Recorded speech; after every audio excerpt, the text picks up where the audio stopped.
ईश्वर स्वयं आते हैं। एक बार अकबर ने बीरबल से पूछा, बीरबल, मैंने सुना है कि भगवान विष्णु एक हाथी की जान बचाने के लिए खुद आए थे। बीरबल ने कहा, हाँ जी महाराज, वो हाथी भगवान विष्णु का भक्त था और नदी से पानी पीते समय उसको मगर ने पकड़ लिया तो हाथी ने भगवान विष्णु को मदद ले लिए पुकारा तो भगवान ने स्वयं उस हाथी की रक्षा के लिए मगर का वध किया। अकबर बोले, तो इस बात के लिए भगवान को खुद आने की क्या जरूरत थी? वो तो सब कुछ बैठे बैठे ही कर सकते थे, किसी और को हुक्म दे दिया होता। बीरबल ने कहा, हजूर, इसका जवाब आपको कुछ दिन के बाद दूंगा। कुछ समय बाद दरबार के लोगों ने यमुना नदी में नौका विहार करने की योजना बनाई। अकबर, उनके सेनापति, अंगरक्षक और सभी दरबारी अलग अलग नावों में सवार होकर नदी में निकल पड़े। तभी एक छपाक की आवाज हुई और कोई चिल्लाया, शहजादे सलीम नदी में गिर गए। अकबर ने तुरंत उस तरफ पानी में छलांग लगा दी और डूबते हुए शहजादे को पकड़कर उठाया। लेकिन ये क्या? वो तो सिर्फ एक मोम का पुतला था।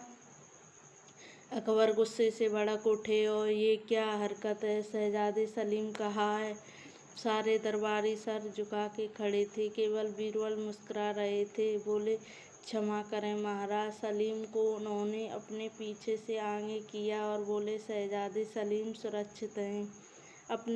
आपने उस दिन मुझसे एक प्रश्न किया था कि आज मैं आपसे पूछता हूँ, जब आपने सुना कि शहजादा सलीम नदी में गिर गए हैं तो आप खुद क्यों कूदे?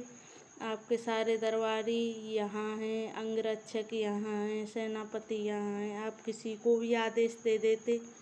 अकबर को जवाब मिल गया था, इंसान हो या भगवान, जिससे भी सच्चा प्रेम होता है वो उसके लिए स्वयं दौड़ पड़ता है, किसी और का आदेश भी नहीं देता।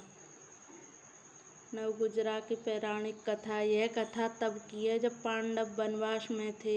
अर्जुन मणिपुर की पहाड़ियों पर तपस्या कर रहे थे। एक दिन अचानक उनके सामने एक ऐसा जीव प्रकट हुआ जिसे देखकर वे चकित रह गए। उस जीव के 9 अंग अलग अलग प्राणियों के थे। सिर मुर्ग का, गर्दन मोर की, पीठ कोढ़ वाले बैल की, कमर शेर की, पूंछ सांप की, पैर हाथी, बाघ और घोड़े के 3 पैर, हाथ मनुष्य का जिसमें उसने कमल का फूल पकड़ा था।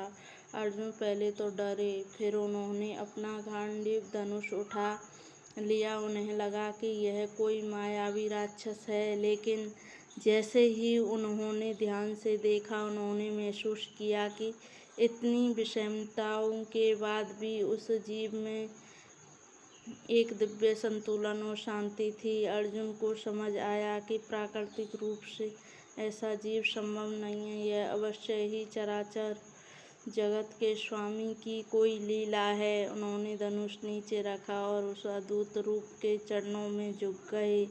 तभी वह रूप विलीन हो गया और भगवान श्री कृष्ण प्रकट हो गए। नवगुजरा केवल एक विचित्र जीव नहीं है, बल्कि यह श्री कृष्ण के विश्व रूप का एक संक्षिप्त और कलात्मक रूप है। विविधता में एकता। यह रूप संदेश देता है कि ईश्वर केवल मनुष्यों में नहीं है, बल्कि पशु पक्षियों, रेंगने वाले जीवों, संपूर्ण प्रकृति में समाया है। कला और संस्कृति। उड़ीसा के पटचित्र चित्रकला में नवगुंजरा एक प्रमुख विषय है। यहाँ तक कि पुरी के जगन्नाथ मंदिर की परंपराओं, गुजरात ताश के खेल के कार्डिश में भी नवगुजरा का चित्र मिलता है। अहंकार का त्याग। यह कथा सिखाती है कि ज्ञान का अर्थ केवल वह नहीं जो हम जानते हैं, असली ज्ञान वह है हमें अनजान और विचित्र में भी दिव्यता देखने की दृष्टि दे।